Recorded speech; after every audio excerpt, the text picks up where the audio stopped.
now be seated. Thank you very much.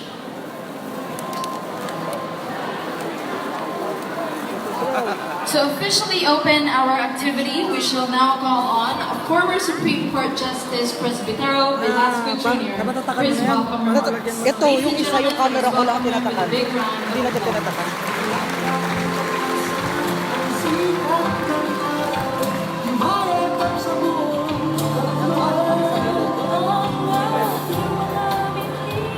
Makalis na kasi yung...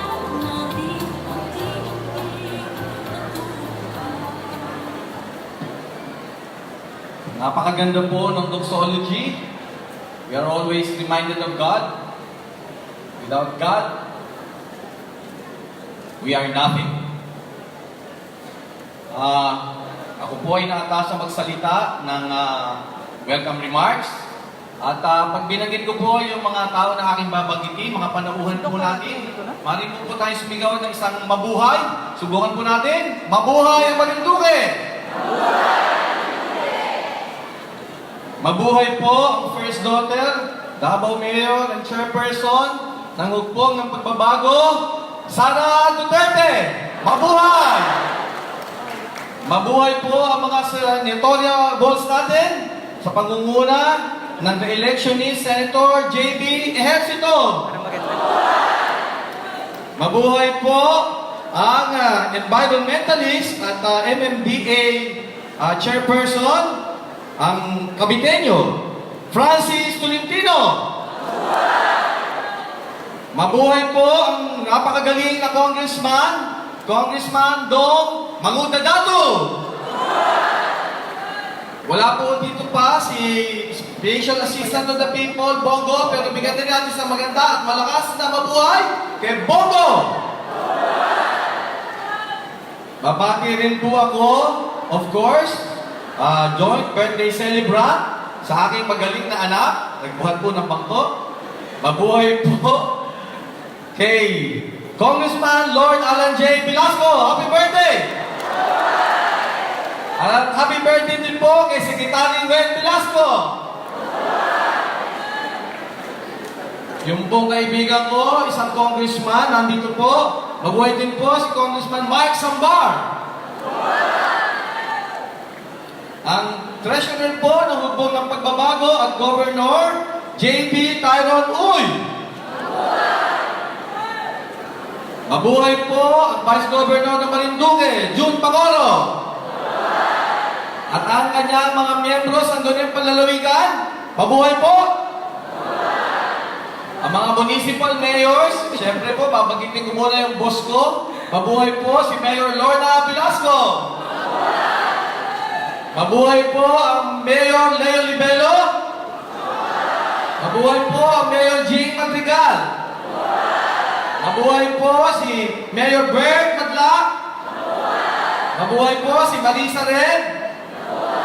Mabuhay din po si Mayor Vicky Lin. Mabuhay po ang magagaling nating Vice Mayors. Isang mabuhay. Mabuhay po ang mga municipal councilors. Mga barangay captains and officials. Mabuhay po ang mga taga-Marinduqueño. Siyempre po, tayo yun eh.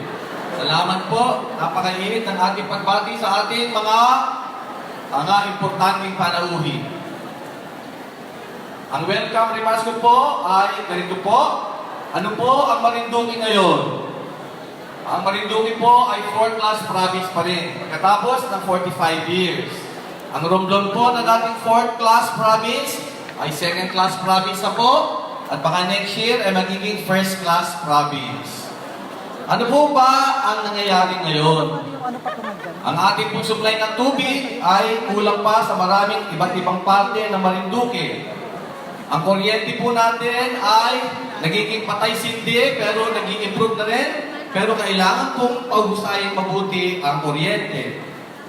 Ang provincial hospital po ay tinataguri ang provincial slaughterhouse daw. Medyo mabigat po yun. Pagpasok daw ng pasyente, buhay. Paglabas, rest in peace. Ang irrigation po ay kailangan dito sa Marinduque at kulang na kulang. Papagbutihin po yan. Ang ating mga vegetables po ay imported pa sa Divisoria. Yung ating mga seafoods po at mga isda ay sobrang mahal at imported naman sa Lucena. Pero huli naman pala dito sa dagat na Marinduque. Ang ating pong mga magsasaka ay nahihirapan sa kanilang pagbenta ng produkto. Kailangan pong ayusin ang paghahanap ng merkado.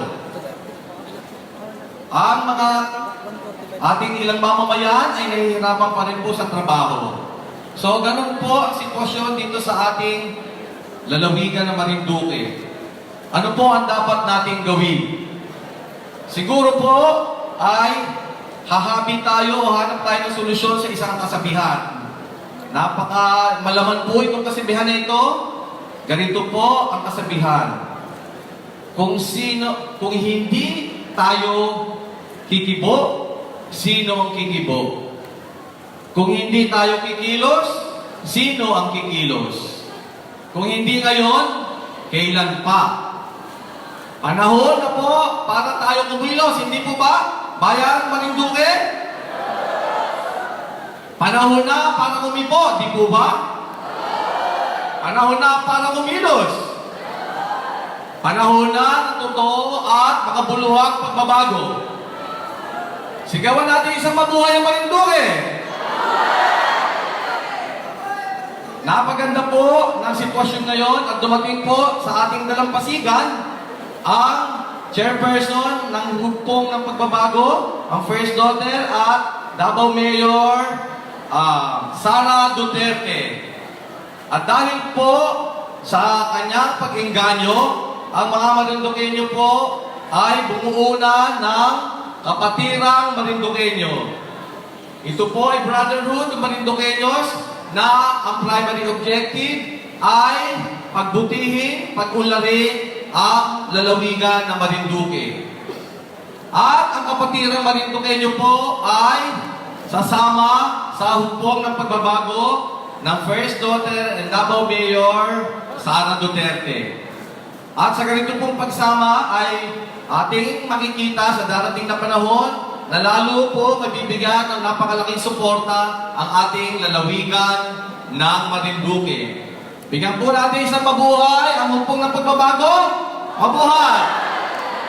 Mabuhay din po sa Kapatirang Marinduqueño. Panahon na po para tayo magbago. Kung remember po natin, sinabi ni Edmund Burke, the only thing for evil to triumph is for good men to do nothing. Kailangan na po tayo magsama-sama, magkaisa-isa po tayo. Yan po ang sinasabi ng hugpong pagbabago, samahan, unity, for real and genuine change. So mamaya po magpipirmahan po at tayo po ay aanyansa sa hugpong ng pagbabago. At ito po ay isang magandang pagsasama na makakatulong na malaki sa panunlad ng ating lalawigan ng Marinduque. So yun lamang po at maganda po ang ating programa ngayon. Darating din po ang Pangulo Duterte at ito po ay isang milestone sa history ng Marinduque. Tandaan niyo po itong araw na ito po ang simula ng tunay at makabuluhang pagbabago. Maraming salamat po.